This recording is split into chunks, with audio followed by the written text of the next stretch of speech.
ಸಂವಿಧಾನದ 200ನೇ ವಿಧಿಯನ್ವಯ ರಾಜ್ಯಪಾಲರ ಮುಂದಿರುವ ಸಾಂವಿಧಾನಿಕ ಆಯ್ಕೆಗಳು ಯಾವುವು? ಏನು ಮಾಡಬೇಕಪ್ಪ ಅಂತೇಳಿ ಸುಪ್ರೀಂ ಕೋರ್ಟಿಗೆ ಕೇಳ್ತಾ ಇದ್ದಾರೆ.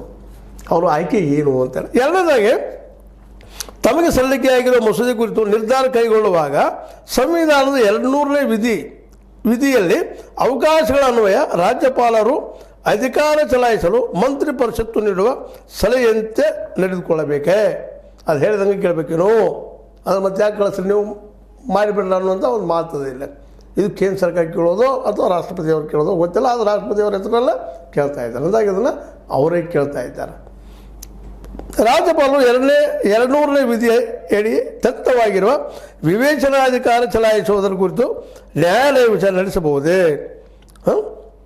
ರಾಜ್ಯಪಾಲರಿಗೆ 200ನೇ ಇದರ ಪ್ರಕಾರ ಸ್ವಯಂ ಒಂದು ನಿರ್ಧಾರ ಅದಕ್ಕೊಂದು ಸೈನ್ ಮಾಡುವಂಥದ್ದು, ಅದು ಕ್ವಾರಿ ಹಾಕಿದ್ದನ್ನು ನ್ಯಾಯಾಲಯದಲ್ಲಿ ಪ್ರಶ್ನೆ ಮಾಡಲಿಕ್ಕೆ ಬರ್ತದೇನು ಅನ್ನುವಂಥ ಮಾತನ್ನು ಕೇಳ್ತಾ ಇದ್ದಾರೆ. ನಾಲ್ಕನೇದಾಗಿ, 200ನೇ ವಿಧಿಯಡಿ ರಾಜ್ಯಪಾಲರು ಕೈಗೊಳ್ಳುವ ಕ್ರಮಗಳ ಕುರಿತು ನ್ಯಾಯಿಕ ಪರಾಮರ್ಶೆ ನಡೆಸುವುದನ್ನು ಸಂವಿಧಾನದ 361ನೇ ವಿಧಿಯು ಸಂಪೂರ್ಣವಾಗಿ ಪ್ರತಿಬಂಧಿಸುತ್ತದೆಯೇ? ಚರ್ಚೆ ಮಾಡೋದು 361 ಪ್ರತಿಬಂಧನೆ ಮಾಡ್ತದ್ದೇನು ಅನ್ನುವಂಥದ್ದು.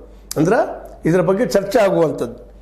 ಅದೇ ಕಾಲಕ್ಕೆ 5, ರಾಜ್ಯಪಾಲರು ತಮ್ಮ ಅಧಿಕಾರವನ್ನು ಯಾವ ರೀತಿ ಚಲಾಯಿಸಬೇಕು ಮತ್ತು ಅದಕ್ಕಾಗಿ ಕಾಲಮಿತಿ ಕುರಿತು ಸಾಂವಿಧಾನಿಕವಾದ ಆದೇಶ ಇಲ್ಲದ ಸಂದರ್ಭದಲ್ಲಿ ಹೇಗೆ ಮಾಡಬೇಕಂತಿಲ್ಲ ಅಂದಾಗ ಅವರಿಗೆ ಕಾಲಮಿತಿ ನಿಗದಿ ಮಾಡಲು ಹಾಗೂ ಹೇಗೆ ಅಧಿಕಾರ ಚಲಾಯಿಸಬೇಕು ಎಂಬುದರ ಕುರಿತು ನ್ಯಾಯಿಕ ಆದೇಶಗಳ ಪ್ರಕಾರ ಸೂಚನೆ ನೀಡಬಹುದೇ?